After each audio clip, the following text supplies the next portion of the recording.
Haroldo, é muita emoção. Muito obrigada Oh, mesmo, de coração.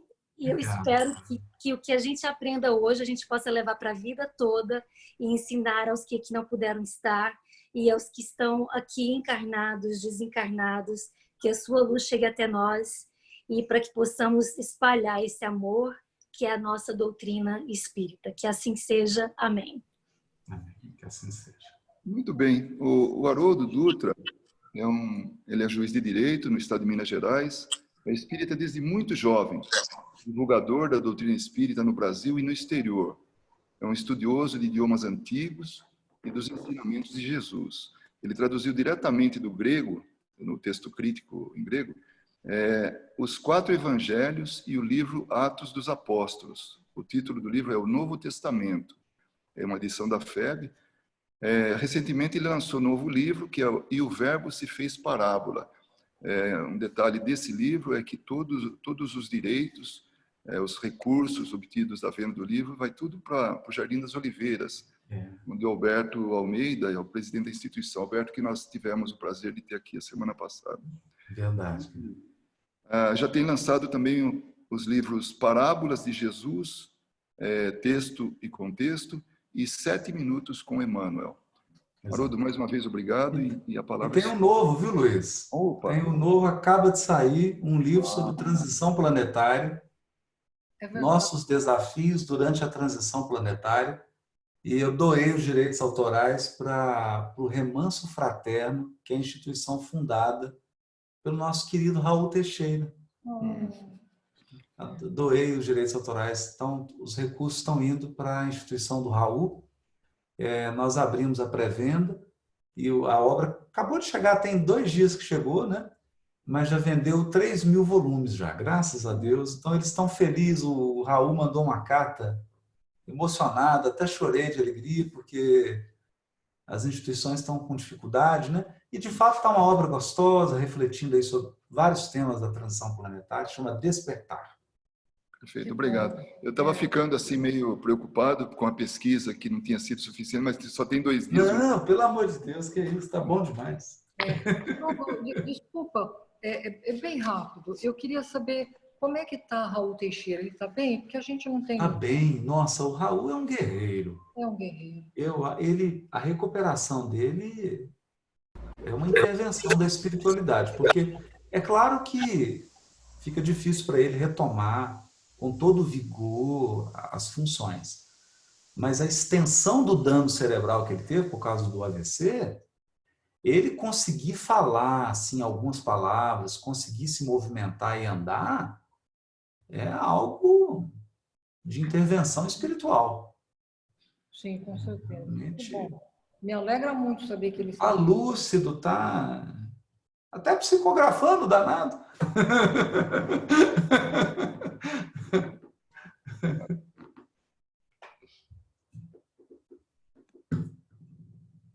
Oi.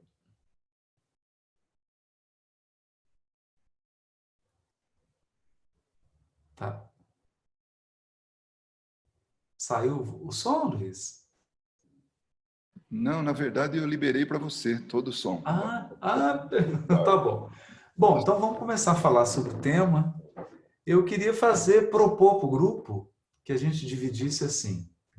Eu faria uma exposição só das linhas gerais do tema e depois se nós pudéssemos abrir para interação entre nós, porque eu acho isso de uma riqueza muito grande, a gente poder conversar. Então eu faço uma exposição aqui agora, dou as linhas gerais, né, do que a gente preparou para falar e depois eu abro para a gente poder bater papo, né, se ficar bom para vocês. Perfeito. Okay? Bom, então a primeira coisa que eu gostaria de falar é sobre um falso dilema. Certa vez eu vi uma figura que era uma parede, é como se imaginasse assim uma quina, um ângulo. Se você fosse para o seu quarto, um ângulo, um encontro de 2 paredes.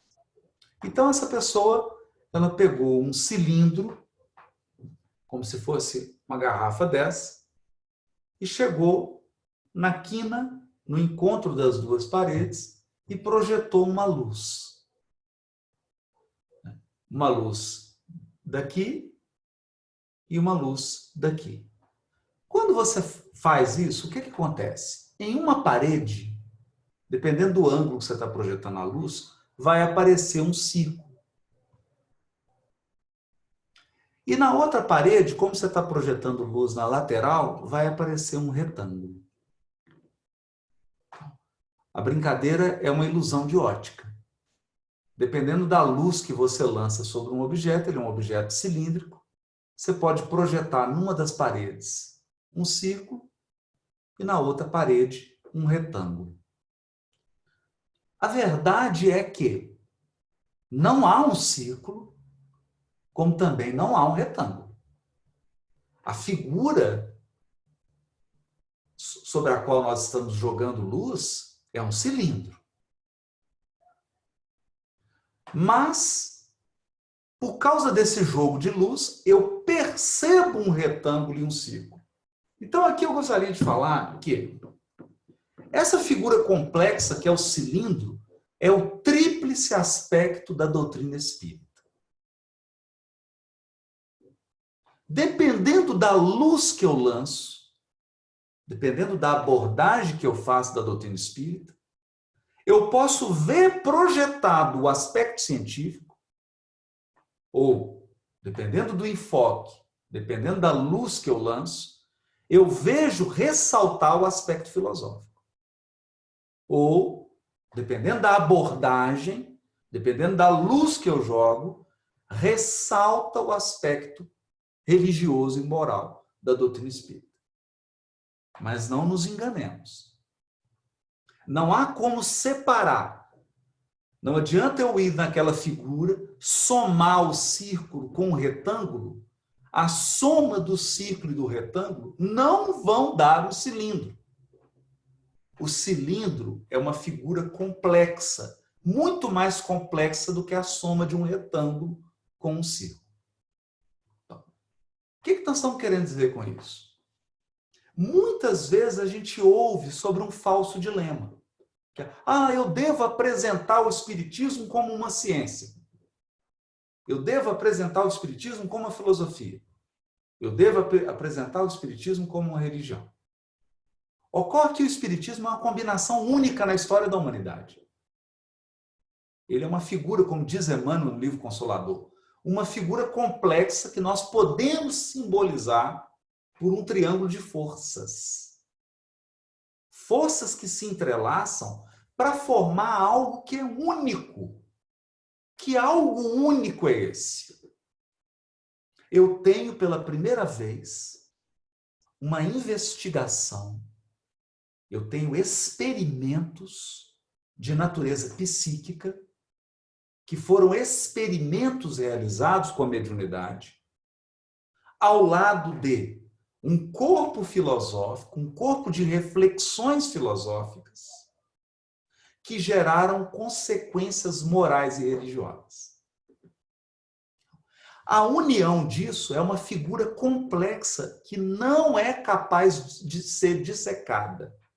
Eu não consigo dissecar a doutrina espírita e tirar um pedaço que é o aspecto científico, ou tirar um pedaço que é o aspecto filosófico, ou tirar um pedaço que é o aspecto religioso. Porque se eu fizer isso, é como eu dissecar um animal e esperar que ele ainda continue andando.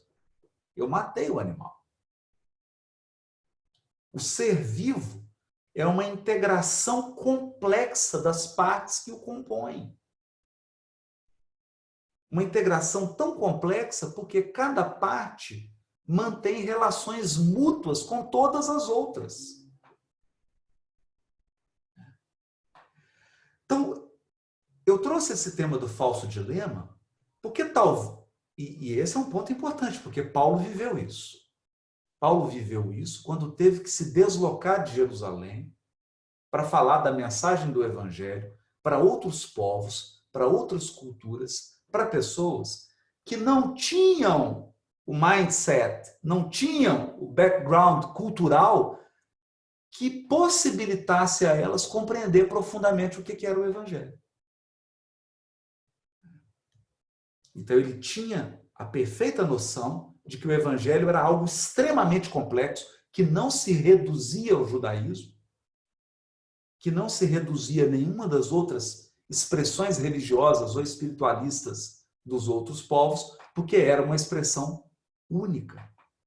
Então, esse é um ponto que a gente precisa compreender. Porque quando alguém me pergunta assim, o espiritismo tem um aspecto religioso? Claro, nós sabemos que o espiritismo tem um aspecto religioso, mas é uma resposta perigosa. Porque a pessoa pode querer comparar o espiritismo com outras concepções religiosas, e isso é complicado. É complicado. Porque a visão espírita, por exemplo, de Deus, quando eu leio a questão número 1, questão número 9 e 10, e a questão 13 do Livro dos Espíritos, é uma nova concepção de Deus na humanidade. Porque eu tenho Deus como inteligência suprema. Depois, lá nas questões 9 e 10, eu tenho Deus apresentado nos seus aspectos de amor e de bondade, de providência divina. E na questão 13, eu tenho os atributos da divindade, soberanamente justo e bom,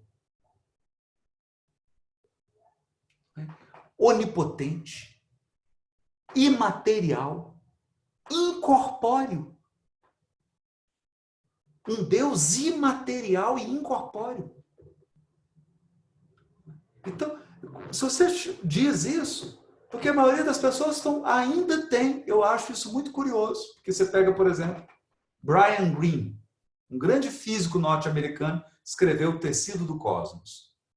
O Brian Greene começa no livro, e aí eles começam sempre naquela postura materialista, atacando a ideia religiosa, mas o conceito que ele tem de Deus é de um velhinho de barba branca sentada num trono julgando as pessoas.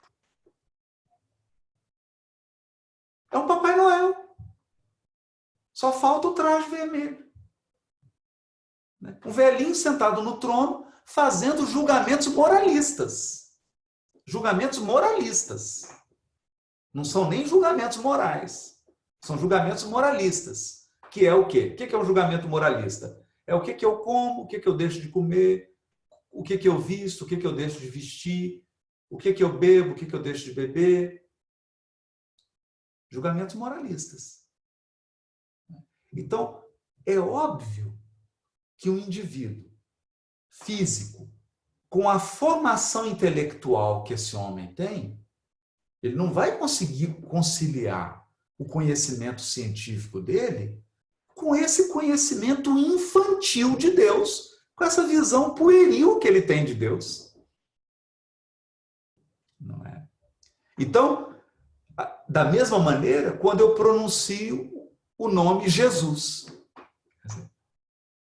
Se eu falar Jesus e a pessoa começar a imaginar um crucifixo, hóstia, ou cantos, hinos na igreja, salvação, sangue remindo o pecado. Quer dizer, se a pessoa traz esse universo de concepção, ela não vai entender como que o Espiritismo vê Jesus.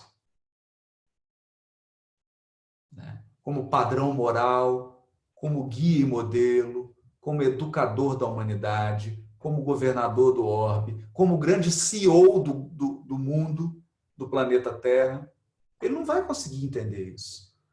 Então eu estou falando algo e ele não vai conseguir entender. E aí eu digo, só para a gente resumir e passar para o próximo ponto.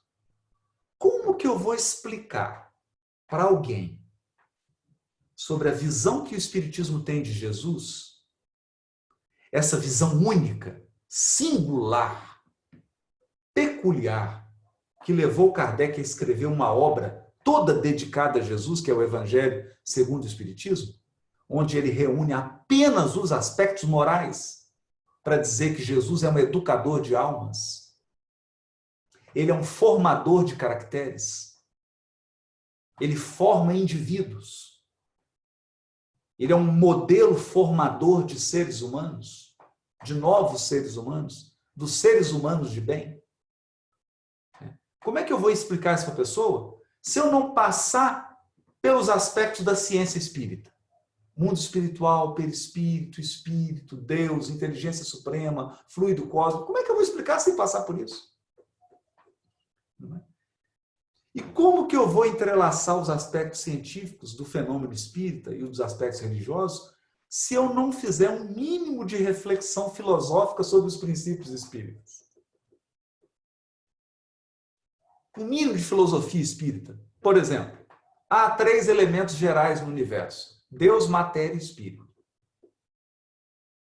Como é que eu faço? Tem como dissociar? Né? Então, esse é um falso dilema. Quando eu me pergunto, eu devo apresentar a religião, a ciência ou a filosofia? Não, você deve apresentar a figura única, indissociável e complexa que é o espiritismo. Na sua inteireza, na sua complexidade. Porque não tem como uma pessoa entender os desdobramentos religiosos do espiritismo se ele não passar pela ciência e pela filosofia espírita. Não tem como ele entender a filosofia se ele não passar pelos aspectos científicos e religiosos. E não tem como. E assim por diante. Um elemento depende dos outros 2 para que ele seja integralmente compreendido. Esse é um ponto. E eu acho que é aqui que está a singularidade do espiritismo. É aqui que está o diamante, a pedra preciosa, o elemento único. Porque ele é realmente impactante. Ele nos atinge em todos os aspectos. Ele é um impacto na nossa forma de pensar, ele é um impacto na nossa maneira de lidar com a natureza, de experimentar o elemento material, de manipular a natureza, e ele é um impacto na nossa conduta moral, na forma como nós vivemos. Então, isso por si só é extraordinário. É uma experiência. E é curioso, porque se a gente lê, por exemplo, o que é o Espiritismo, Viagem Espírita, o Kardec ele tinha tanta noção dessa singularidade da experiência espírita que ele acreditava que era possível. Ele diz isso, está lá no que é o Espiritismo, está na Viagem Espírita. Ele acreditava que era possível o indivíduo ser muçulmano espírita, judeu espírita, protestante espírita, católico espírita. E é tanto que ele fala isso lá. Ele fala, aqui na Sociedade Parisiense de Estudos Espíritas, nós evitamos preces protocolares, preces de acordo com um formulário, para não ofender. Aí ele fala, o judeu espírita, o muçulmano espírita, o protestante. Por quê?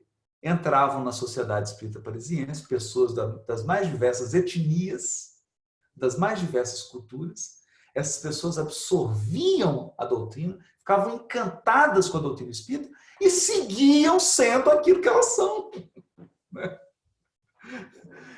Isso é extraordinário, né? Até porque... E aí eu já entro no segundo ponto. Né? Até porque o propósito da doutrina espírita não é proselitismo. A nossa missão como espíritas e o propósito do espiritismo não é aumentar o número de espíritas. Pode parecer chocante isso, né? Então, você fala isso, a pessoa fala, meu Deus, isso é uma heresia. Né? Mas, se fosse esse o propósito, nós estaríamos numa cruzada para converter as pessoas ao espiritismo. E como que nós faríamos isso? Essa cruzada. Se esse fosse o objetivo do espiritismo, aumentar o número de espíritas, o que a gente teria que dizer para as pessoas? Que o espiritismo é o melhor dos mundos, que todo mundo tem que deixar de ser o que é e se tornar espírita, porque o caminho para a evolução espiritual é se tornar espírita. Acontece que não é esse o lema espírita redigido por Kardec. O lema do espiritismo, segundo Kardec, não é fora do espiritismo não há salvação. É fora da caridade não há salvação. Então, esse é um ponto extraordinário. Extraordinário por quê? Kardec vai dedicar um capítulo inteiro no Evangelho segundo o Espiritismo, que é Sede Perfeitos. Vai escrever um item 3, chamado O Homem de Bem. Nós poderíamos traduzir do The Well Human Being, né? O ser humano de bem, né? E não o homem, né? Porque aqui não é o homem no sentido de homem e mulher, né? É o homem no sentido de espécie humana, de ser humano, de bem. E aí ele traz lá os caracteres morais do ser humano de bem. E lá não tem ser espírita. Eu já li 30 vezes procurando, não achei. Cara, o homem de bem é espírita, não tem isso. Ele começa, tem confiança em Deus, na providência divina, mas não fala. Porque, na verdade, qual é o objetivo final? Qual que é o propósito do espiritismo? Ou, pelo menos, qual deveria ser o propósito do movimento espírita, o propósito da nossa integração ao espiritismo? Nos tornarmos seres humanos de bem. Quer dizer, esse é o alvo. Esse é o alvo. E se esse é o alvo, a gente constata duas coisas constrangedoras. Bastante constrangedoras. A primeira delas é: há alguns espíritas que estão no movimento espírita há muitas décadas, mas estão muito distantes do padrão moral do ser humano de bem que está no capítulo Sede Perfeitos, no item 3, de O Evangelho segundo o Espiritismo. Alguns até fazem questão de se afastarem daquele padrão moral que está lá. Então, estão há muitos anos no movimento espírita, estão há muitos anos envolvidos com o espiritismo, mas o foco, o objetivo dessas pessoas, o propósito delas, não é a transformação moral. Isso é constrangedor. E tem uma outra coisa constrangedora, porque aí mexe com o nosso ego, com nossa vaidade, que é você ver alguém que não é espírita, que não conhece o espiritismo, mas apresenta as características morais que estão descritas por Kardec lá no item O Ser Humano de Bem. Por exemplo, Madre Teresa de Calcutá, Irmã Dulce, Mahatma Gandhi, Martin Luther King. Então, é uma pessoa que não conheceu o espiritismo e apresenta aqueles caracteres morais. É por isso que Kardec, nesse ponto, vai ser muito sincero e até um pouco duro, quando ele diz assim: conhece o verdadeiro espírita, primeiro pela sua transformação moral. Ou seja, ele tem que demonstrar um mínimo de transformação moral. Um mínimo. Porque esse mínimo de transformação moral é um sinal de que ele está comprometido com esse projeto, que é o projeto de formação do ser humano de bem. Esse é o projeto espírita. Formar o ser humano de bem. Formar um mundo regenerado.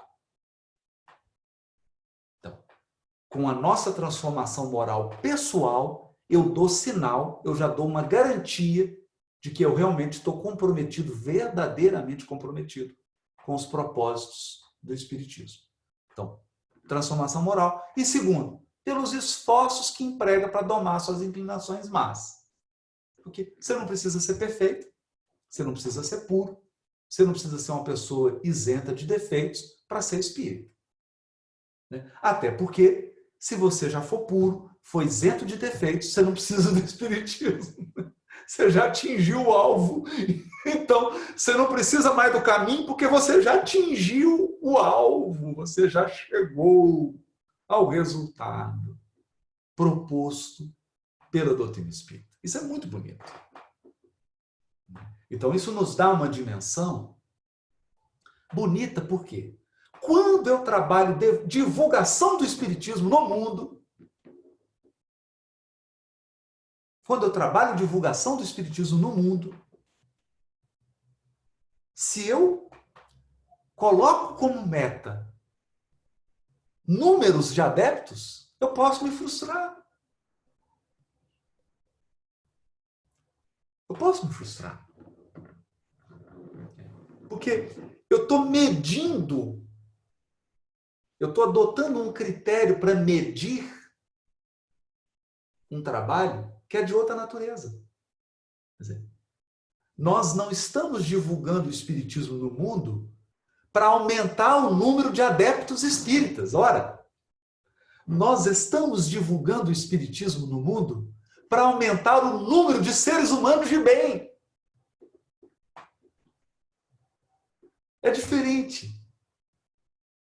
Então, se eu estou num projeto que se a gente quiser uma headline para esse projeto, uma headline bonita, né? Mais assim, mais Las Vegas, uma headline bem luminosa, bem chamativa, eu diria assim, o projeto Regeneração Planetária. Qual que é o seu projeto? Regeneração Planetária.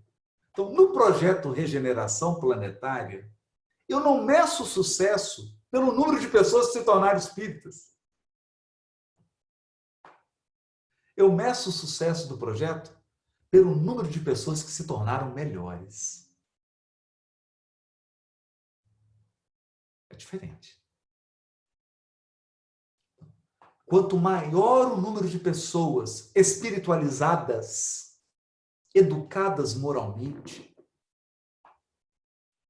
alinhadas com as leis divinas, quanto maior o número de pessoas construindo a sua felicidade com base na felicidade do próximo, quanto maior o número de pessoas que trabalham pelo progresso da comunidade onde vivem. Olha isso. Para o progresso, para a inclusão, para o bem-estar de todos.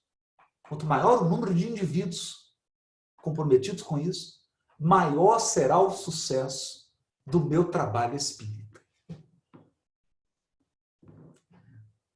É incrível isso. Isso é incrível. É incrível por quê? Porque nós vamos, a partir do momento que a gente entende isso, eu começo a enxergar aquilo que eu não via.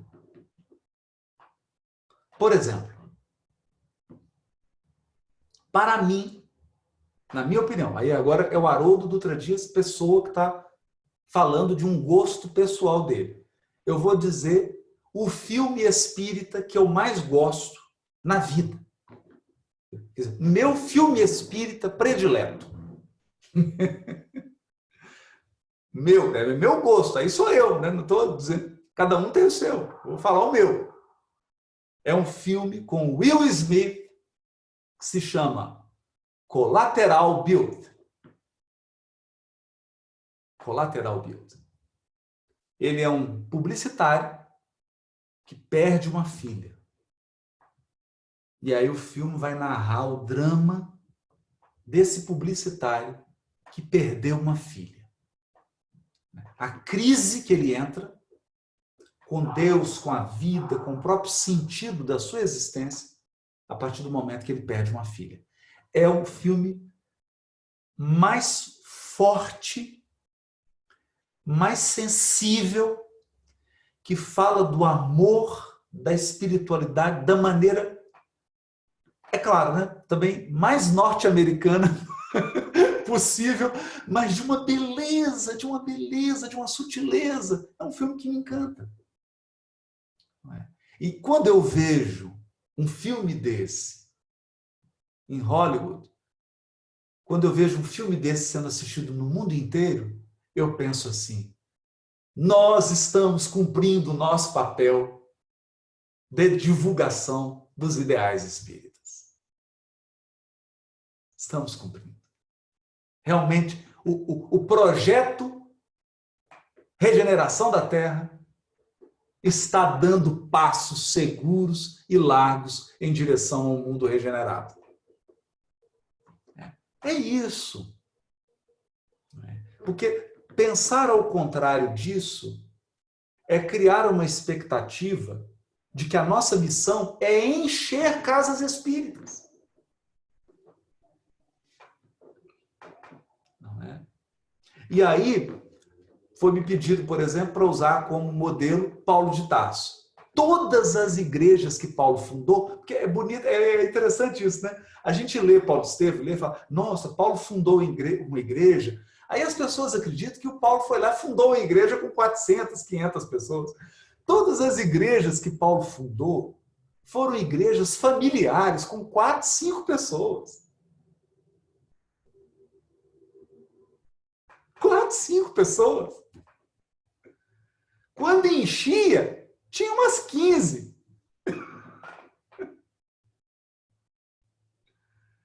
E nós estamos aqui, 2020, falando desse homem. Então tem alguma coisa errada. Tem alguma coisa errada. Não é? Porque Paulo fazia igreja com 5 pessoas. Tem pastor evangélico nos Estados Unidos enchendo estádio de futebol com 30 mil. Não é? Então, progrediu. Algo que eu estou trazendo para que a gente possa ter um olhar mais espiritual para essa tarefa, que é a tarefa de espalhar a ideia espírita. Porque o Kardec também compreendia, e que eu termino, não é que eu quero abrir para a interação, o Kardec compreendia a palavra espírita como um adjetivo de tudo aquilo que é relativo ao espírito. Então, por exemplo, você pega lá no Livro dos Espíritos, está assim, mundo espiritual ou mundo espírita. Não é? Então, o espírito é o relativo ao espírito. Então, a nossa missão é a divulgação das ideias do espírito.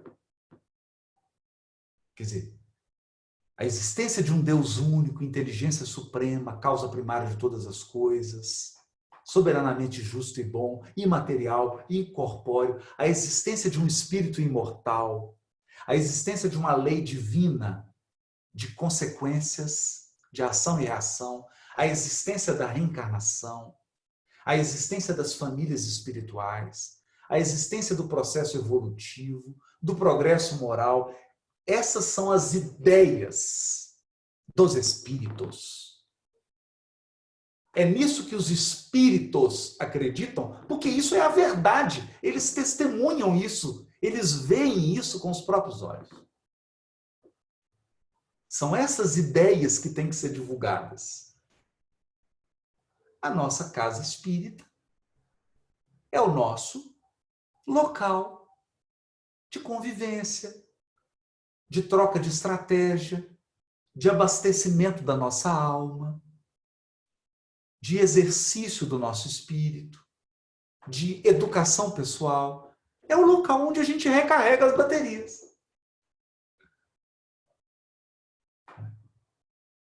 É isso. Porque o nosso campo de trabalho é o mundo. É o mundo. É o mundo. Nosso campo de trabalho não se circunscreve à casa espírita, sem nenhum demérito à casa espírita, porque a casa espírita é um prolongamento do mundo espiritual na Terra. A casa espírita é um ponto de luz. É um ponto que conecta a esfera corporal ao mundo espiritual. Nós não estamos fazendo nenhum demérito à casa espírita. Nós só estamos colocando ela no devido papel. O nosso campo de trabalho é o mundo. Porque Jesus é governador da Terra, não do movimento espírita. Ele é governador do planeta. Do planeta Terra. Essas são as palavras simples, assim, bem rápidas, algumas linhas que eu queria trazer, né, para a gente poder refletir sobre elas.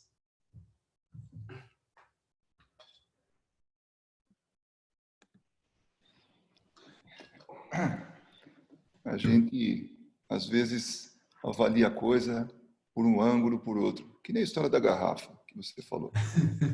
E também serve não só para o tríplice aspecto da doutrina, mas também para ver a coisa de outro ângulo. E realmente é isso.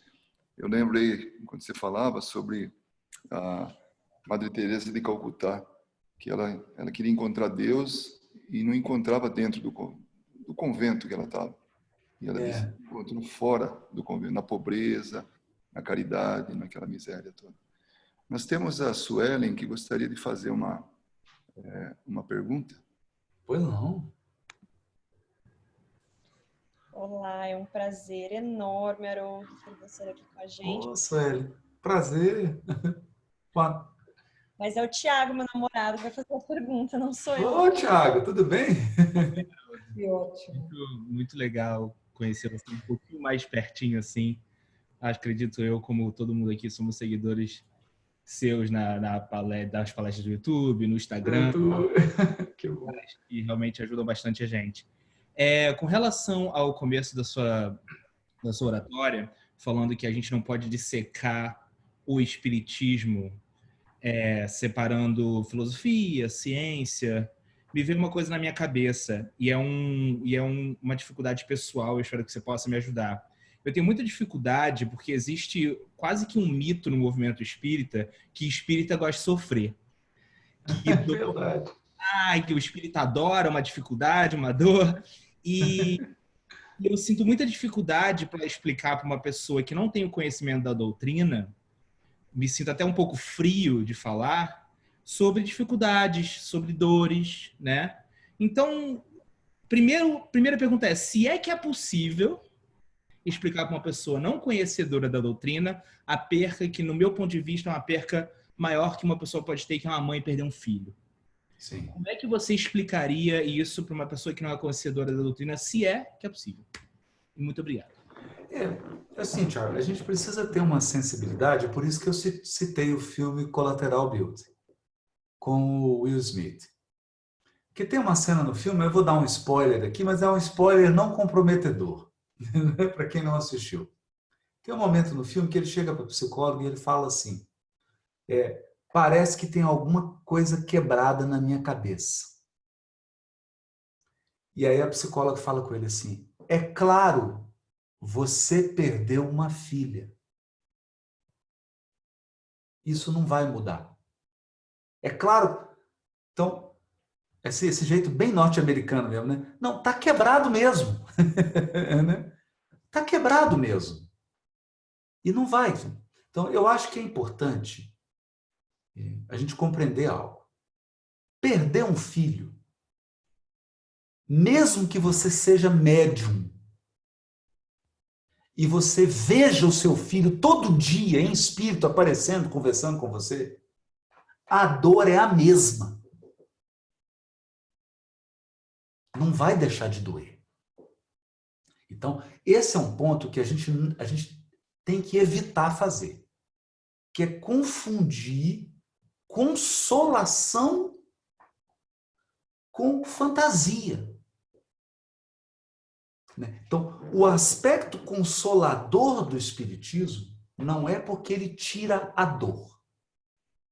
Ele tira o desespero, não a dor. Não a dor.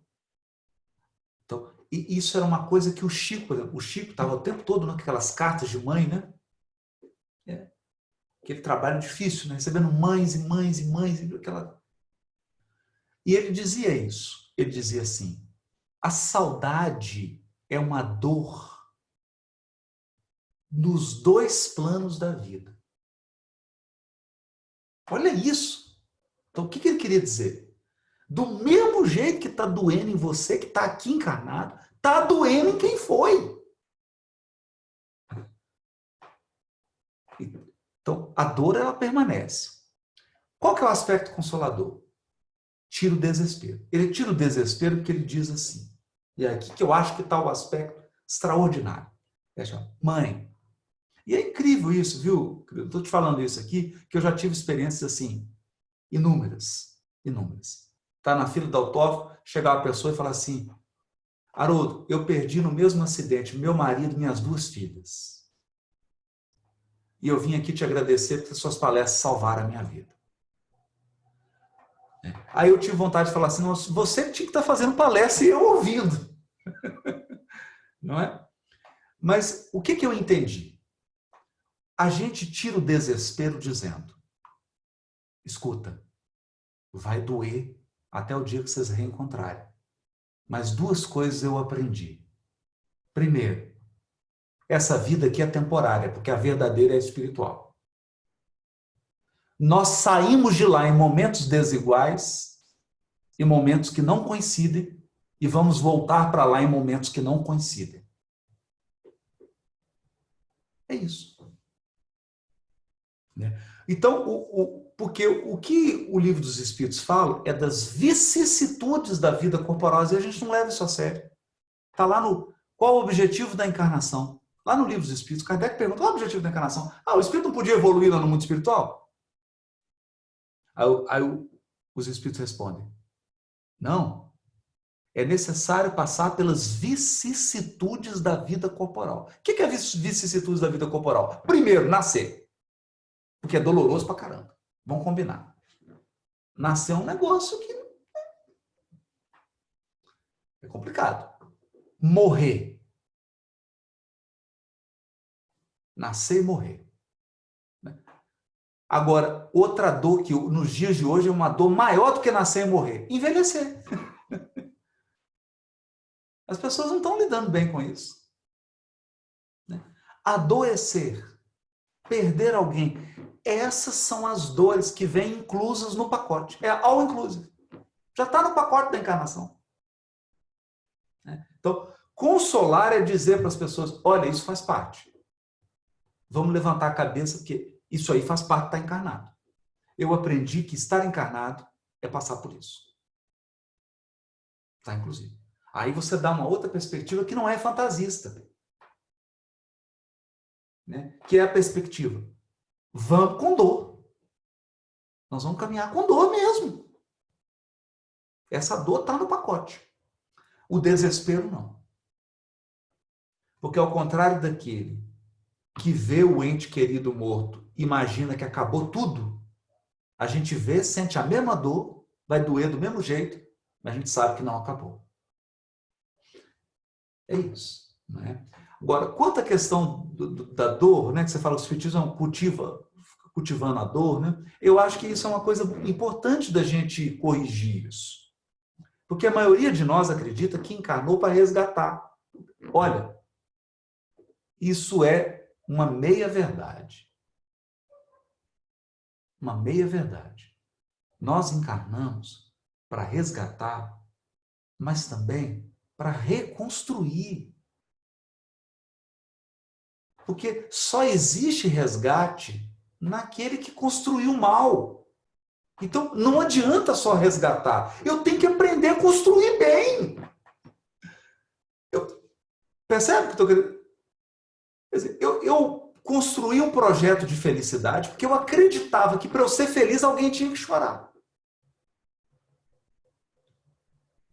Então, aí eu venho para resgatar. Mas se eu não aprender a construir um projeto de felicidade em que eu estou sorrindo e todos que estão ao meu redor também estão felizes, eu não aprendi nada, não valeu a encarnação.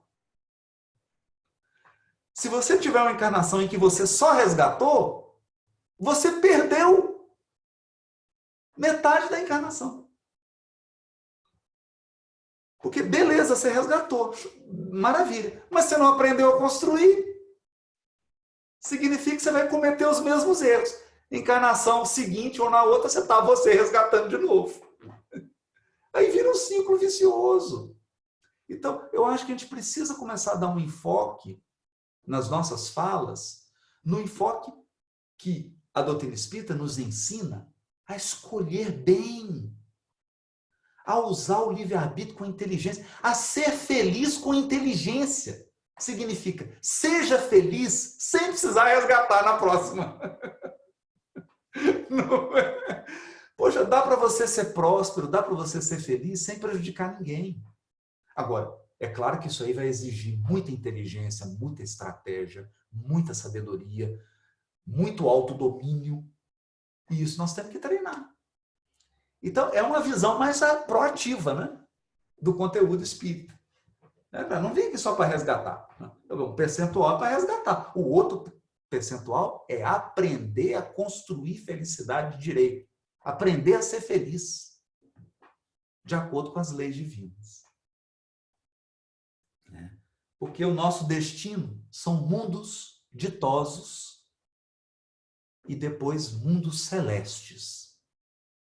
Então, se eu penso no mundo que está lá, né? Lá no meu reino, não, há muitas moradas na casa de meu pai. Lá no Evangelho segundo o Espiritismo tem um item lá, que se eu não me engano é o 8, e o Kardec fala dos mundos, né? Ele explica, cada um é bonito. Então, o último deles são os celestes. Os celestes são mundos em que nós aqui não conseguimos nem imaginar tanta felicidade que tem nesses mundos. A gente não é capaz nem de imaginar. Esse é o nosso destino. Agora, você vai para o mundo celeste, acha que tem gente ingênua lá? Não, só tem espírito experiente. Eles vivem na plena felicidade porque eles sabem construir e manter a felicidade. Eles não saem aí fazendo bobagem para ter que resgatar. Espero que tenha ajudado, viu? O Santana e a Emília gostariam de conversar com você. Boa tarde a todos. Aqui ainda é boa tarde. Oi. Boa tarde, querido. Vou falar com vocês. Haroldo, você não acha que, como você é tradutor, eu sou muito interessado em idiomas também, eu falo 5 idiomas fluentes, então me interessa muito a questão da comunicação.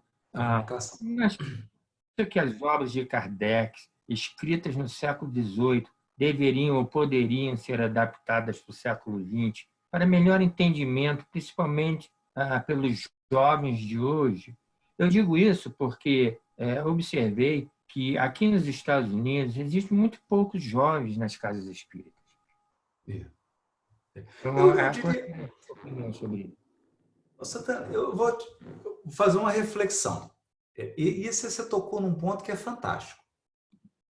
Todo livro envelhece. Então, se eu abrir para você aqui Gênesis de Moisés, o livro foi escrito 3.200 anos atrás. O livro tem 3.200. Aí você me pergunta assim, Haroldo, você acha que nós devemos reescrever esse livro? Eu falo, não. Porque a gente perde o original, poxa. A gente perde a originalidade. Agora, se você me perguntar assim, Haroldo, você acha que nós temos que explicar esse livro na linguagem de hoje? Eu acho, tenho certeza absoluta. Então, foi bom você ter tocado nesse ponto, porque Kardec está envelhecendo. O século do Kardec vai ficar cada vez mais distante de nós. Daqui a pouco, Kardec vai estar a 400, 500 anos de nós. Não vão mudar o Kardec? De jeito nenhum, porque se eu vou lá e mudo, eu perco a riqueza, a beleza. Aí um literato dá até um ataque cardíaco você falar um negócio desse com ele. Eu vou perder a originalidade de um Shakespeare? Eu vou perder a beleza de um Homero? Não posso fazer isso. Agora, eu preciso adaptar, eu preciso explicar isso? Preciso. Eu preciso explicar hoje, na linguagem de hoje, o Kardec, sem mexer na obra dele. Deixa a obra dele lá. A obra dele é uma obra-prima. Eu não preciso ir lá e falar, não, a Mona Lisa está meio desatualizada, eu vou repintá-la. Pelo amor de Deus, não toca na Mona Lisa. Ela está lá protegida, tem 10 guardas lá, não mexe nela, mas explica. Traduz. Explica. Explica para a linguagem de hoje. Então, isso que você está falando é isso. Nós vamos precisar explicar a ideia. Porque a forma, obedece uma lei divina. Todas as formas envelhecem, perecem, morrem. Só a essência permanece imortal. Só a essência. Então isso é bonito porque isso retira de nós espíritas, não podemos ser fundamentalistas. Nós não somos adoradores de letra. A coisa mais linda que o Kardec nos ensinou foi a raciocinar. Foi a ter fé raciocinada. E ele dizia isso. É progressivo, vocês vão aprender muito mais coisas.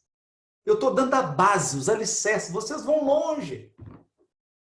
E a gente não pode perder isso de vista.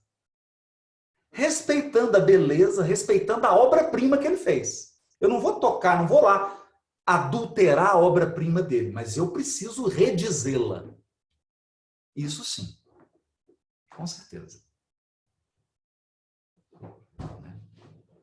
Nós temos a Constância. Eu pediria para aqueles que fizessem a pergunta levantar aquela mãozinha azul do Zoom, porque senão eu me perco aqui. Tem duas pessoas que não levantaram a mãozinha, mas estão na ordem, que é a Constância e depois a Andréia. Deixa eu só achar a Constância aqui. Aqui. Muito bem, Constância. Muito bom. Olá, pessoal. Aqui é boa tarde do Havaí. Nossa, meu Deus, não faz inveja na gente, não? Te dei o carrinho, te dei o presentinho do Havaí aquele dia em San Diego. Eu sei, tá aqui. Na verdade, a minha pergunta vem relacionada anteriormente com a forma e com a linguagem. Duas perguntas, se não for tomar muito do tempo, né? Mas, enfim, a primeira, na divulgação do espiritismo, que linguagem, que vocabulário nós devemos abordar para os considerados não espíritas, né? Como o exemplo que você deu, Haroldo, do judeu espírita, do espiritualista, desses que buscam um certo conhecimento espiritual, mas que usam um certo vocabulário diferente. Então, a gente deve permanecer com o nosso exemplo, não é desdobramento, não, é projeção astral, ou sei lá o quê, né? Então, essa é a primeira. Que linguagem, que vocabulário nós devemos abordar para a divulgação do espiritismo e do conhecimento que a gente tem? E a segunda, se tiver um tempinho, como deve ser o nosso procedimento quando brasileiros, como todos nós aqui, em lugares que não há o centro espírita, principalmente com relação à prática mediúnica. Eu estou isolada aqui, não tenho centro espírita, e como médium e como que eu sempre trabalhei na mesa mediúnica, como deve ser o nosso procedimento assim? Obrigada. Nossa, bacana. Bom, a primeira sua está mais fácil, viu? Porque os espíritos já responderam a essa sua primeira pergunta. Tem uma questão fantástica no Livro dos Espíritos, se eu não me engano, é a 39. O Kardec começa, porque os espíritos estão falando para ele de elemento material, elemento espiritual, 3 elementos gerais no universo e tal. É aquela coisa toda. Aí o Kardec fala assim, escuta, não seria melhor a gente chamar, então, Deus um elemento e os outros 2 a gente chamar assim, matéria inteligente e matéria inerte? Olha isso, porque o Kardec estava usando matéria no conceito filosófico, de matéria como substância. Porque o espírito é alguma coisa. Ele é alguma coisa. Ele é algo. Então, matéria inteligente, matéria inerte. Aí olha o que os espíritos respondem. As palavras pouco nos importam, desde que vocês se entendam. Então, o que eu aprendi dessa questão? Não dê foco à terminologia. Porque tem pessoas que passam 40 anos no espiritismo e ele só aprendeu terminologia, ele não aprendeu a ideia. Ele não sabe pensar, ele só sabe repetir palavras e questões do Livro dos Espíritos. É um papagaio. A minha mãe tem um aqui, é um papagaio. Ele repete tudo. Então ele fala meu nome, eu chego, ele dá bom dia. Mas ele não pensa, você está entendendo? Ele não está raciocinando, ele está repetindo. Né? E tem muitos espíritas assim. A pessoa ela repete terminologias, mas ela não entende a ideia.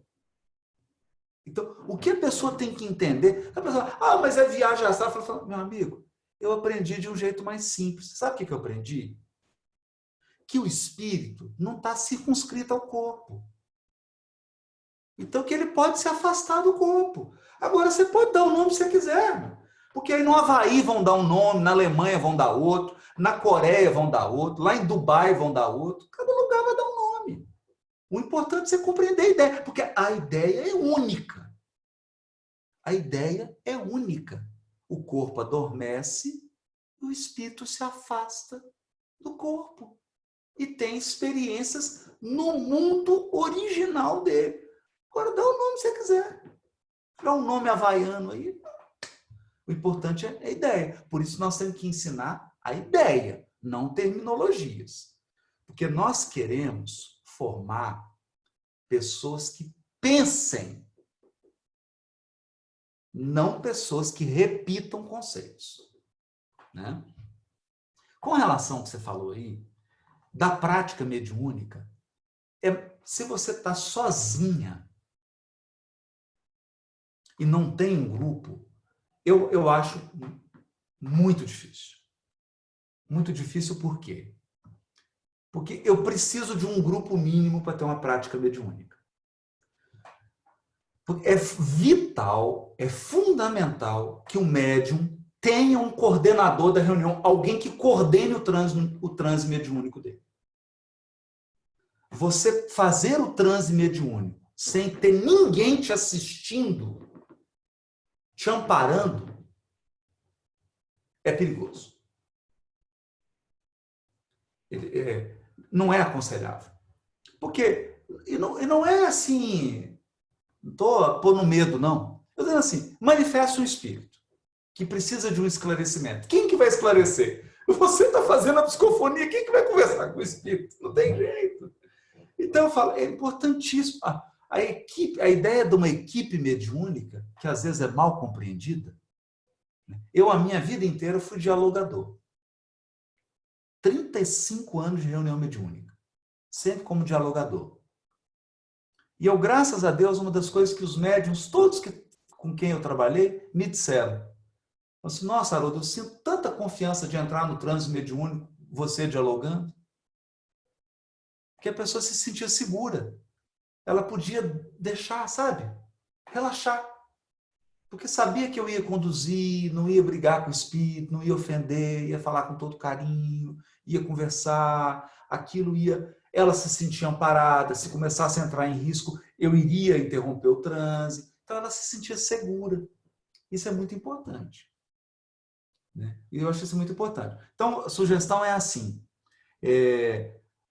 se não puder manter uma periodicidade semanal, quando você puder visitar, programa assim, de tanto em tanto tempo que for possível para você, e você visita uma casa espírita e participa da reunião mediúnica. Nem que seja de 2 em 2 meses, de 3 em 3 meses, ou de mês em mês, dentro das suas possibilidades, aí você vai lá no grupo, combina e participa.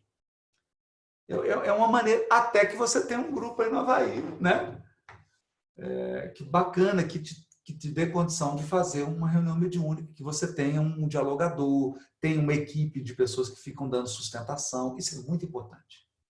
É muito importante, porque quando você está numa equipe dando sustentação, vem uma entidade muito revoltada. Se você estiver sozinha, no outro dia você fica de cama, você não levanta. Porque ela acaba com as suas energias. Se você está num grupo mediúnico, médiums te sustentando, você não sente nada. Aquilo ali é um arranhão. Você passa mal ali meia horinha, 15 minutos, você sai, no outro dia você está ótimo. Porque o grupo te sustentou. Haroldo, eu acho que a Constância pode ficar tranquila que nós estamos tudo na mesma situação, ninguém está trabalhando mediunicamente. Mas, enquanto você falava, apareceu alguém que já se colocou à disposição dela, porque tem na ilha de Maui... Que legal. Então, isso foi muito proveitoso. Já ficou mais perto dela aí.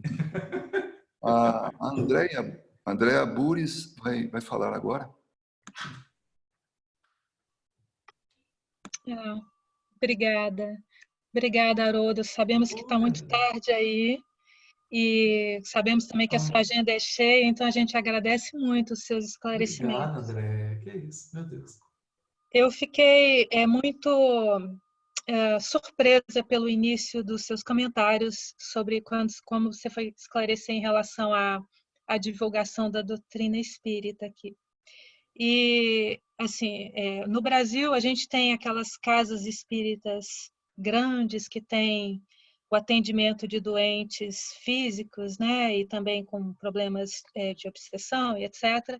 Uma estrutura grande, a gente tem estruturas que possibilitam estudo e também o auxílio. A gente não vê muito isso aqui, aliás, a gente não vê nada disso aqui. E o espírita, no caso, por exemplo, no meu caso, que eu tenho tantos agradecimentos com tudo que eu fui socorrida na doutrina espírita, além de tudo que eu aprendi, de todos os conceitos da fé raciocinada, eu nunca encontrei isso em nenhuma outra doutrina ou religião. E aí a gente tem muita vontade de que isso seja divulgado para todos. Tem a teoria de que, temos que cuidar do nosso desenvolvimento, nosso desenvolvimento único, ou seja, nosso autoconhecimento. Minha filha chegou. Minha pequena. Mas também, quando todos melhoramos juntos, né, o mundo melhora mais rapidamente. Mais ou menos assim. Sei lá. Então, assim, e você mesmo, durante as suas explicações, você citou, por exemplo, o caso de quando alguém perde um familiar, quando você tem aquela consolação, você tem a dor, mas você tem respostas, quando você está na doutrina espírita. E, ao mesmo tempo, a gente tem um outro lado aqui nos Estados Unidos, que são os psychics, as pessoas que são médiums e que cobram, que é uma coisa que é totalmente inaceitável na doutrina espírita, você cobrar por um dom que você tem. Então, assim, para mim foi difícil ouvir o que você falou, porque o meu sonho é, sim, que o espiritismo, não como religião, mas todos os conceitos, todo o aprendizado que engloba a ciência e também essa certeza desse mundo, né, além desse mundo físico. Então, isso foi um pouco difícil para mim ouvir. E, além do que, você pode ser uma boa pessoa, mas se você é materialista, você não acredita que tem uma vida após a morte, diante de uma grande dificuldade, às vezes você cai. Então, tem aí suicídio, tem pessoas aí... Quando a gente tem essa certeza absoluta, e principalmente ancorado da maneira como tudo é explicado, né? No espiritismo, a gente tem uma tranquilidade maior, a gente suporta as dificuldades sem revolta. Então, eu queria entender melhor se é isso mesmo, se a gente tem que pensar dessa maneira e deixar o barco correr, ou se não, se vale a pena a gente realmente movimentar um pouquinho tudo isso, porque, assim, no universo que eu vivo aqui na Califórnia, espiritismo é religião de brasileiro, né? Ou seja, inclusive algumas pessoas, americanos que eu conheço, eles acham tudo isso muito esquisito. Espírito, tudo isso, eles não entendem. E eu queria entender um pouquinho isso melhor, se você puder. Claro, claro. Não, Obrigada. então vamos só esclarecer um pouquinho mais. Divulgar o espiritismo, nós devemos fazê-lo com todas as forças da nossa alma. O que eu não posso é alimentar a expectativa de que eu vou converter as pessoas ao espiritismo. Porque não é essa a nossa meta. Então, divulgar o espiritismo é algo que a gente, quando você se entrega à doutrina espírita, é o que você mais quer fazer. Por quê? Porque é uma caridade. Agora, isso é diferente do proselitista. O proselitista, ele quer converter as pessoas para a religião dele. E aí ele começa a ter problema. Por que ele começa a ter problema? Porque ele não aceita que as pessoas não sejam espíritas. Ele não aceita que as pessoas estejam bem na crença delas. Então você vai encontrar aí um evangélico aí na Califórnia que ele está muito bem. E a igreja evangélica foi algo programado no mundo espiritual da encarnação dele. Você quer lá e mexer na programação dele? Tirar ele do ambiente que ele programou para reencarnar, para trazer ele para a casa espírita? Percebe? Então, são coisas diferentes. São coisas totalmente diferentes. Porque eu posso divulgar o espiritismo para ele. Não tem problema nenhum. E ele pode ser um maravilhoso evangélico que conhece os conceitos espíritas. E se torna um evangélico muito melhor depois que ele conheceu o espiritismo. Olha que bacana isso. Percebe? Então, são coisas diferentes. Agora, uma outra reflexão. Bom, pensa comigo. Nós sabemos, porque nós aprendemos isso no Livro dos Espíritos. Não tem ninguém encarnado aí na Califórnia que acabou de ser criado por Deus. Todos os espíritos que estão aí encarnados na Califórnia já têm aí, no mínimo, umas 200 encarnações. Eu te pergunto, querida, você acha que tem algum encarnado aí que não sabe o que é mundo espiritual? Mas ele veio de onde? Você acha que tem algum espírito aí que não sabe o que é encarnação? Então, o espírito sabe. Porque todos os espíritos encarnados no orbe sabem o que é reencarnação, porque já reencarnaram centenas de vezes na espécie humana. Eles sabem o que é mundo espiritual porque eles vieram de lá. Eles sabem o que é espírito porque todo dia, praticamente, quando eles dormem, eles se encontram com os familiares. Acontece que quando eles acordam, eles entram num mecanismo de abafar isso, porque às vezes não dão conta de lidar com essas ideias, ou não querem. Então, na verdade, não é isso que nós estamos ensinando. Nós não estamos ensinando isso. Nós estamos ensinando algo mais. Eles sabem. A pessoa sabe. No fundo, ela sabe. O nosso foco não é esse. O nosso foco é, ok, tem muita gente que sabe o que é espírito, tem muita gente que sabe o que é encarnação, tem muita gente que sabe o que é comunicação, você mesmo está dizendo aí, dos casos dos médiuns aí, que vão em programa, cobram, tem quase que uma agência para poder fazer quase que um WhatsApp entre o mundo físico e o mundo espiritual, né? Faz aí um intercâmbio. E o que isso contribui para o progresso moral desses espíritos? Essa é a questão. Esse é o ponto. Eu acho que esse é o ponto que nós não podemos perder de vista. E aí eu lembro de um livro, que é o livro Mensageiros, de André Luiz. O livro Mensageiro de André Luiz é tão bonito que ele pega a desencarnação, olha isso, a desencarnação de 3 religiosos. Um evangélico, um católico e um espírita. Adivinha qual foi a pior desencarnação?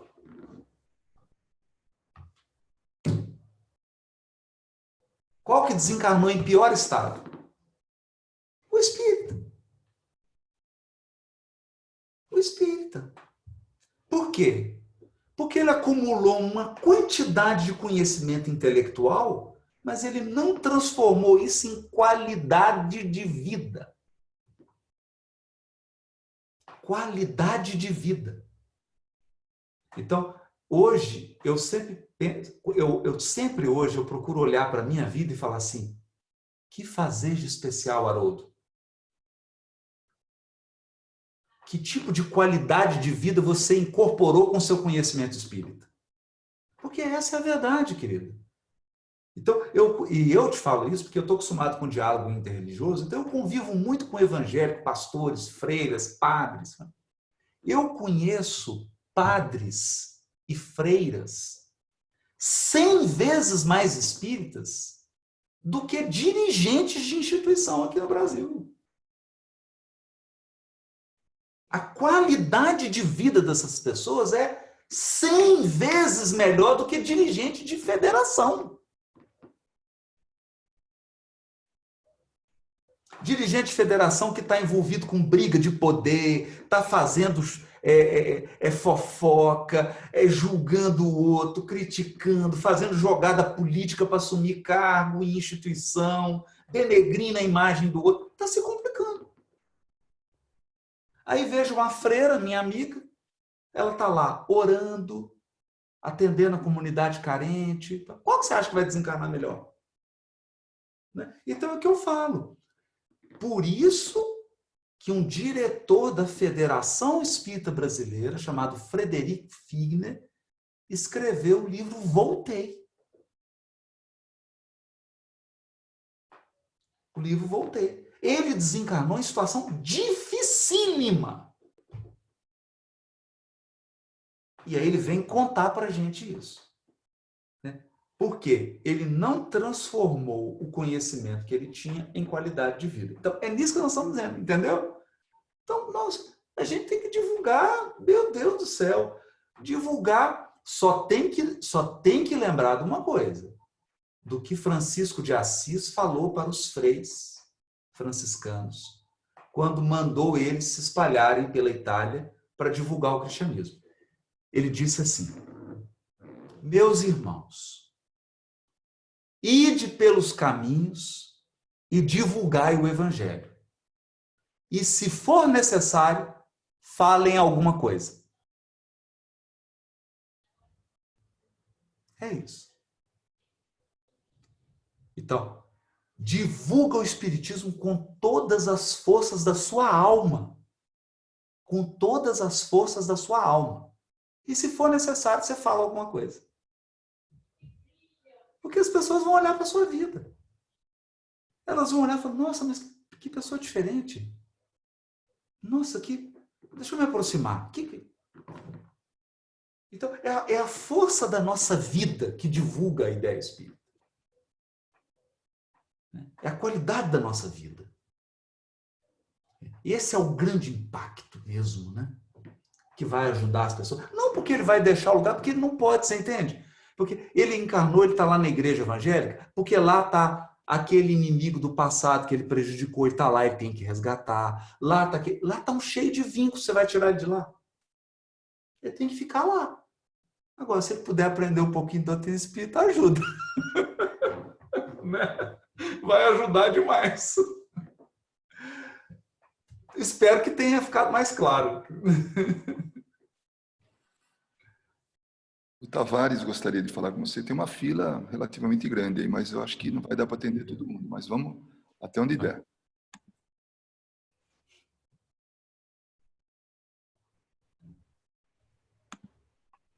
Pronto. Boa noite, meu amigo Haroldo. Como é que vai você? Tudo bem? Tavares aqui de Natal, da Web Rádio Estação da Luz. Inclusive, estamos aqui com horário destinado para você e também para o nosso querido Daniel. Mas eu fiquei impressionado com a questão do homem de bem. Você lembra do final da mensagem do homem de bem? Não tem...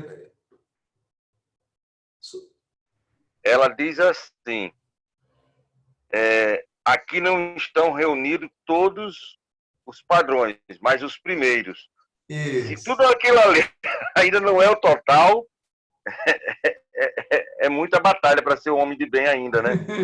Ele diz, não é todos, né? Ele fala aqui não estão todas, mas aqueles que adquirir essas aqui estão no caminho para adquirir as demais. Vai pegar as essenciais. Outras.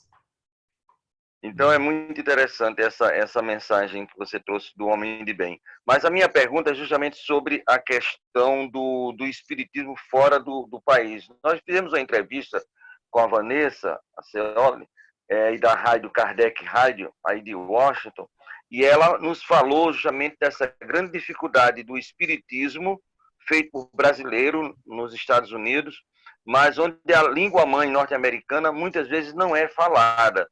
E ela tem uma batalha muito grande para que o espiritismo seja na língua inglesa, como ele é aqui no Brasil, na língua portuguesa, e assim sucessivamente. E isso é uma outra barreira muito grande para esses maravilhosos trabalhadores que a gente tem a maior admiração, que fazem o espiritismo aí em terras fora das terras brasileiras. Como vencer, meu amigo, essa outra barreira que foi colocada aí para esses nossos hercúlicos trabalhadores do espiritismo? Esses são os desafios dos pioneiros, né? Porque a gente também não pode esquecer, gente, a gente não pode esquecer o seguinte: 1890, o Brasil estava recebendo aqui Bittencourt Sampaio e Bezerra de Menezes. Não é? Então, assim, aí depois veio uma turma. Ou seja, tem 140 anos que isso aqui está funcionando. Então, os resultados que estão sendo obtidos aqui em termos de divulgação espírita, que poderiam ser maiores, os são porque tem 140 anos. Então, quem está agora nos outros países aí divulgando, estão começando um trabalho pioneiro, estão abrindo terreno com toda a luta, com toda a força, com todo o sacrifício, e contando com o quê? Contando com um elemento que nós não temos controle. Qual que é o elemento que nós não temos controle? Quem vai reencarnar? Porque está todo mundo aí, um trabalhando em Las Vegas, outro na Califórnia, outro no Havaí, mas a gente não sabe quem vai encarnar, gente. Uma decisão do mundo espiritual pode mudar o jogo em 15 anos. Pode mudar o jogo. Pode nascer 3 espíritos aí nos Estados Unidos que mude completamente o cenário do espiritismo nos Estados Unidos.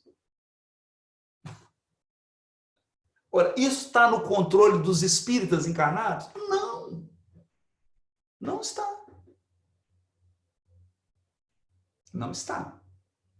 Então, o nosso desafio é, a gente permanece no nosso posto de serviço, a gente permanece fazendo o melhor que a gente puder, com todas as nossas forças, e aguardando as deliberações da espiritualidade superior, porque vão reencarnar.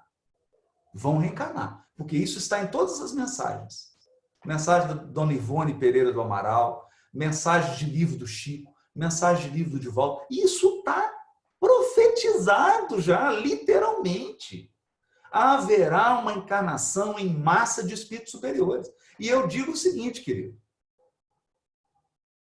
O dia que eles assumirem o comando, eu perdi meu emprego. Eu não ganho mais bônus hora. Acabou meu trabalho.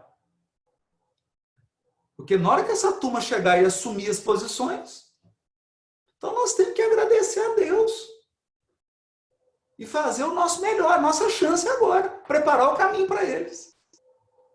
Porque a turma que está vindo aí é o alto escalão.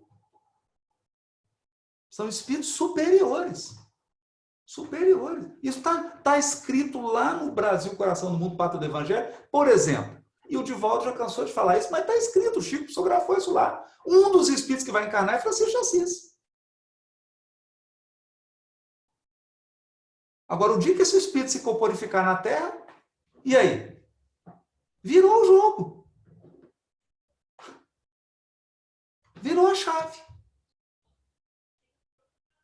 Não é? Você sai do turn off para o turn on.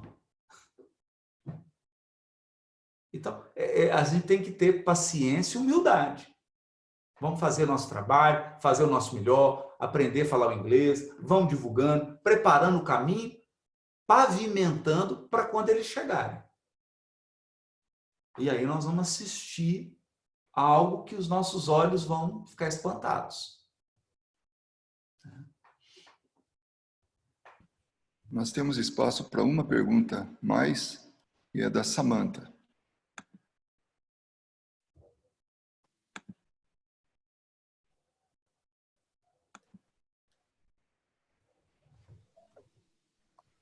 Agora deu, né? Eu vou ser a última? Que responsabilidade. Eu estava aqui torcendo para não ser a minha vez, eu nunca falei para tanta gente assim. Bom, primeiro eu tenho que falar que, nossa, muita emoção, né? Porque eu assisto muito as suas palestras. A gente tem um grupo aqui que eu dou palestra em inglês do Evangelho, então eu me preparo muito assistindo as suas palestras. Então, obrigada. Mas uma coisa que eu queria falar, assim, era mais que um comentário mesmo sobre, nossa, sobre tudo isso que você falou, principalmente, assim, no meu caso, eu conheço o Espiritismo faz poucos anos, faz uns 4, 5 anos. Olha. Conheci através da dor, através da perda da minha irmã, então aí a gente se apega, né? E quando eu conheci o Espiritismo, quando a gente gosta muito de uma coisa, a gente quer que todo mundo saiba dela, né? Então, no meu caso, conhecendo o Espiritismo, depois de muitos anos indo na Igreja Católica e achando no Espiritismo algumas respostas que eu não achava na igreja, eu comecei a falar para todo mundo. E aí a gente quer que todo mundo se torne espírita, né? Porque a gente fala assim, gente, é muito bom, vocês têm que... Então, isso tudo que você falou, e principalmente essa última frase, né? Divulga o evangelho, se for necessário, fale isso daí. Então, eu fiz totalmente ao contrário, porque eu falava muito, aí você acaba sendo aquela chata. Para de falar um pouco disso, né? Querer que o marido vire espírita, que os filhos vivem espírita, que a mãe, que o pai, que todo mundo. E então isso me fez entender muito isso, assim, que aí vendo, por exemplo, né, no caso do meu marido, que não é espírita, mas tem todas as qualidades de um espírita, se eu for ver realmente tudo aquilo que você falou. Então aí me faz ver, realmente é necessário a palavra espírita? Não é todo o resto, né, que a gente acaba não vendo, porque a gente acaba se querendo que é espírita, mas não é isso, é todo o resto. E se todo o resto tem o contexto, mesmo que for um ateu, mas se é uma pessoa boa, por que não? Né? Como você mesmo falou, tem pessoas que não são espíritas, divulgam mais os conceitos do evangelho do que aqueles que se consideram espíritas. Então, só queria dizer que para mim, realmente foi muito bom ter ouvido o que você falou, porque trouxe muita clareza para muitas coisas que eu achava que tinha que ser de um jeito, mas, na verdade, não é assim, né? Isso. Porque a gente caminha para a aquisição do amor e da verdade, não para se tornar membro de alguma religião.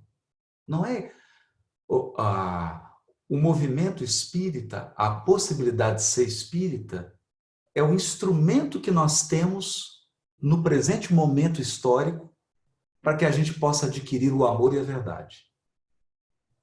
Porque é o amor e a verdade que vai iluminar o espírito.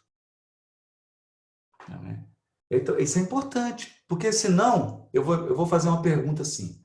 Nos mundos ditosos, todos são espíritas? Não tem nem Kardec. No mundo de outro mundo, o mundo de todos, não tem Kardec. O Kardec é daqui da Terra. Encarnou aqui. Agora, lá eles não conhecem sobre espírito? Não conhecem sobre encarnação? Será que eles não conhecem sobre perispírito? É claro, porque isso é a verdade. Isso é a verdade. Lá eles praticam o perdão, o amor ao próximo, a benevolência? Claro, porque isso é o amor. O amor e a verdade estão em todo o universo. O Espiritismo é uma misericórdia divina, é uma dádiva que nós recebemos, em que os Espíritos resolveram nos ensinar o que eles sabem. Por isso Kardec colocou lá, ensino dos Espíritos. Eles vieram nos ajudar, nos encaminhar em direção ao amor e à verdade. Quando a gente tem essa visão, né, eu vejo uma pessoa e ela está caminhando em direção ao amor e à verdade, ela está caminhando. Né? Eu vou falar com ela? Claro que nós vamos trocar. Claro que nós vamos trocar. Isso é natural, mas eu não tenho expectativa. Foi quando eu encontrei aqui, por exemplo, o Prêmio Nobel da Paz. Eu tive a oportunidade de fazer uma palestra com o ganhador do Prêmio Nobel da Paz em 2004. Um indiano. E aí nós fomos almoçar junto, eu fiquei conversando com ele. E aí ele me perguntou sobre o espiritismo. Eu falei para ele meia hora e ele me falou sobre o hinduísmo. Mas eu falei com total amor, com total abertura de espírito, porque eu não tinha nenhuma intenção de converter ele para o espiritismo. Não é esse o ponto, mas nós conversamos. Ele falou, olha, né, aqui no hinduísmo a gente tem isso também. Aí começou a falar de Deus, do conceito de inteligência suprema, e a gente foi lindo. Né? Porque eram palavras diferentes, jeitos diferentes, mas a gente estava compreendendo da mesma maneira. Isso é muito bonito, né? Porque todos os espíritos do universo caminham em direção à verdade e ao amor.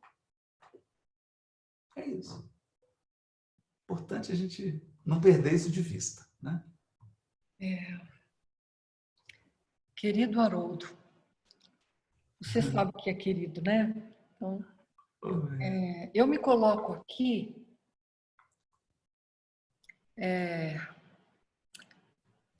como se eu estivesse sentindo neste momento a emoção de todos nós.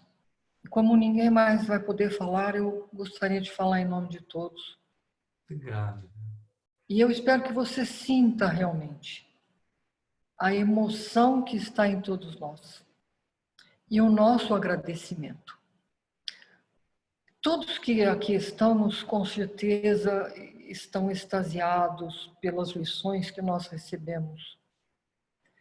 E eu digo com toda certeza que não só nós aqui encarnados estamos agradecidos, mas também aqueles que estão conosco já no plano espiritual, que vieram que vieram ouvir, que vieram ajudar os necessitados, né, que estão um pouquinho em cada casa desse grupo que aqui se reúne, com toda certeza, né? E a emoção realmente é muito grande pelo que aprendemos, pelo que você nos fez relembrar da nossa responsabilidade perante a doutrina espírita, para que nós não a divulguemos somente com palavras, mas, acima de tudo, com as nossas mãos, com o nosso coração, com as nossas ações, né? Então, olha, em nome de todos, eu tomo essa liberdade de, em nome de todos, te agradecer muito. Obrigado.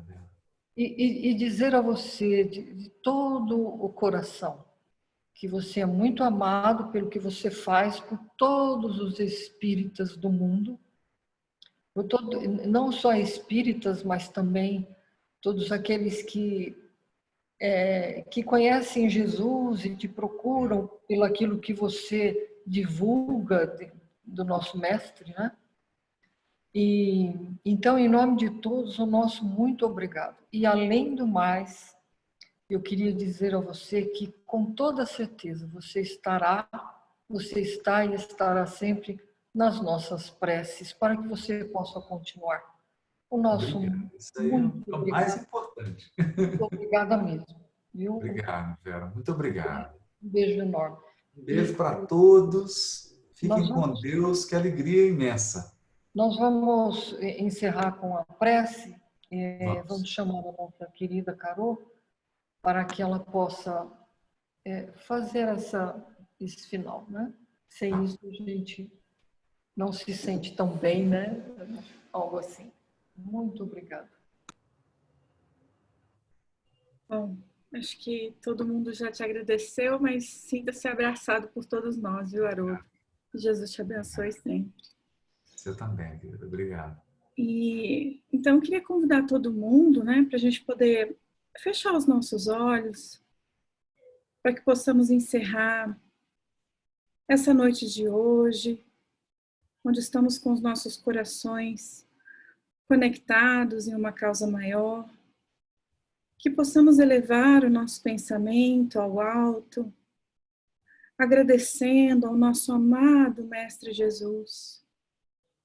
Ó, querido amigo, te rogamos graças pela oportunidade de estarmos aqui todos reunidos. São tantos os esclarecimentos que trazemos às nossas almas, Mas o mais importante, Senhor Jesus, é que esses esclarecimentos entrem dentro do nosso coração, que possamos todos nós caminharmos e continuarmos a ser humildes tarefeiros da tua jornada. Ó Jesus, te rogamos para que o teu evangelho continue sendo a nossa esperança diária, em qualquer parte desse globo, sejam em terras americanas ou brasileiras, na Ásia, na Europa, e que todos os seus trabalhadores e colaboradores, independente da categoria religiosa, Senhor Jesus, que possamos nos tornar homens de bem, levando a tua palavra.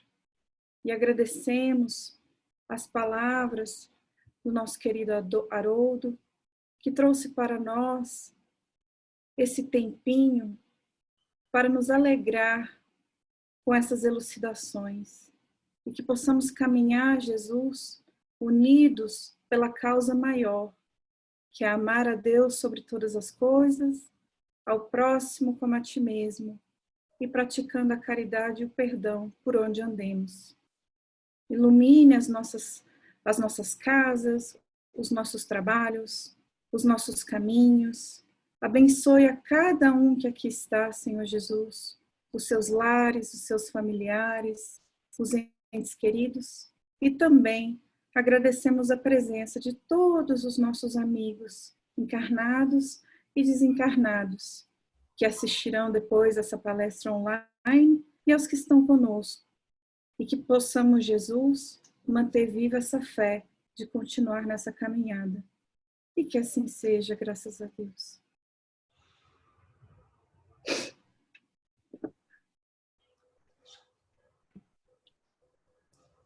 Muito obrigado. Boa noite, gente. Boa noite. Fiquem com Deus. Muito Ótimo obrigada. dia.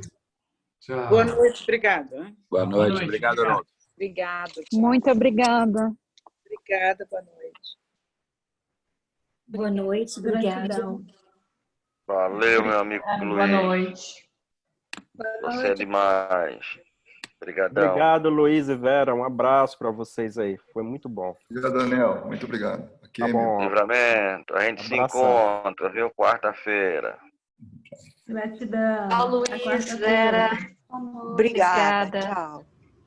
Tchau.